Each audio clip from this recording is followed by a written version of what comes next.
Good morning, everyone. So for the last 3 days, I was out of town up in Detroit visiting one of our seminaries. I had lots of meetings with faculty, meetings individually with our seminarians, and overall had to make sure that our future priests are getting formed properly for a life of service in the church.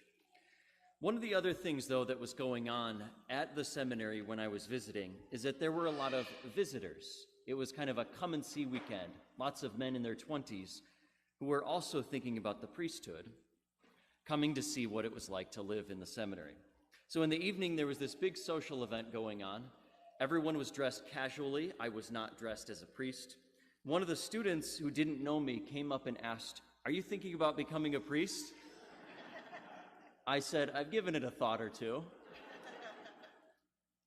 Every time I go back to the seminary, which is more and more frequent now, and I see all these young guys who are in the same position that I was just a few years ago, I'm confronted with the reason why I became a priest in the first place. Over time, that starts to get blurry, and you have to go back to it. Why did I choose this vocation to celibacy and service in the life of the church? Was it to keep buildings from falling down? Was it to raise money to build new things? Was it to keep a business in good shape? No, that's not why I became a priest. I became a priest because I desired connection with God.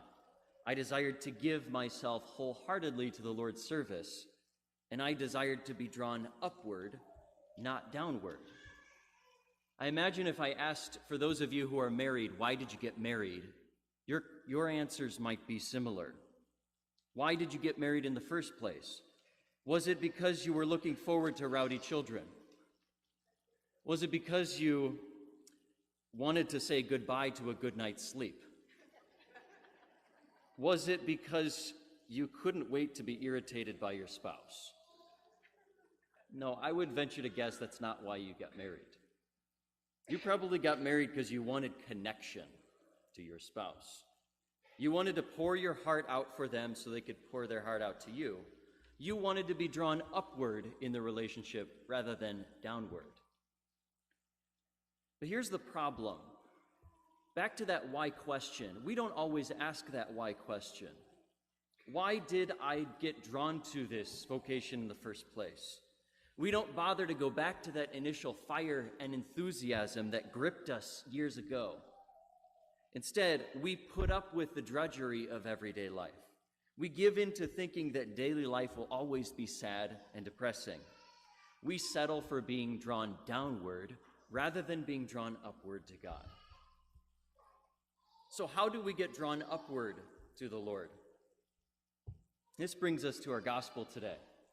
So Jesus says, "When I am lifted up from the earth, I will draw everyone to myself." Is he talking about when he rises from the dead, that he'll draw all of us to himself? Or what about when he ascends into heaven? Is that when he's going to draw us to himself? No, because the very next line, he said this indicating the kind of death he would die. Jesus is talking about that, the cross. That is when he's going to draw everyone to himself. When he is lifted up there, all humanity gets drawn to him. Only from the cross does Jesus draw all people to himself. The greatest humiliation of Jesus is also his glorification. When humankind rejects Jesus on that cross, it amounts to him drawing all of humanity to himself. And here's the paradox, because you and I think that being lifted up, going upward, means having power and influence, having money and possessions, having it all together in life. That's what we think. But the gospel says that a weak God has come to save us. A vulnerable God has come to lift us up. And a suffering God up there draws us to himself. The cross is the most glorious thing done by God. Why? Because any God, think of any potential God out there, any God can overpower you and me, who are mere creatures. But the difference with our God is that he loves us to the point of suffering our abuse and our overpowering of him, so that he submits to being overpowered by human beings up on that cross. That's the Christian difference. That's the difference between our God and everyone else's gods. And here's the point where you and I come in. Jesus says to his disciples, "Whoever serves me must follow me. Not just follow after me, but imitate me." And to imitate Jesus means that you go upward like him, upward to that cross. That means taking up the annoying things that your spouse does. That means living with your children, knowing that they are God's children first. That means, for me, being challenged to serve you in the best way possible. It's about going upward to the cross. Because if we're to follow the example of Jesus, that means the way to power is to give power away. The way to riches is to give riches away. And the way to influence is to not seek influence. Because that's what happened to him up there. And then look at the influence that that brought to us. I like to think of the cross as an image, almost as a ladder. What does a ladder do? It makes you ascend.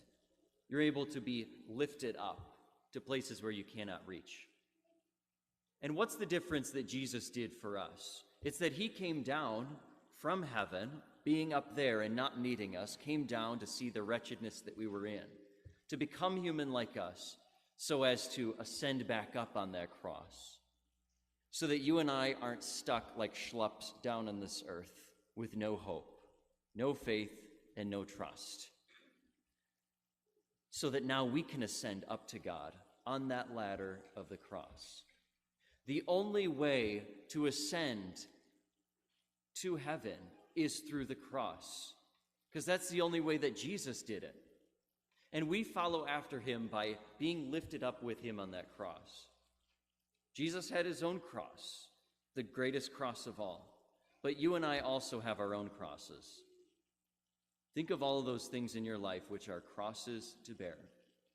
And when Jesus says, "I will draw all humanity to myself," it means that all of us with the crosses that are on our backs, we get lifted up on that cross with Jesus. Because that's the ladder that lifts us up to heaven. Through the cross is where you experience glory. Because only through the cross, when you give yourself away, when you get down low, then you're able to be lifted up.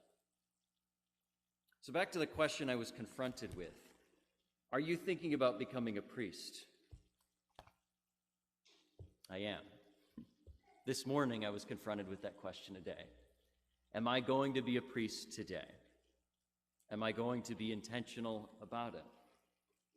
Are you going to be intentional about being married today?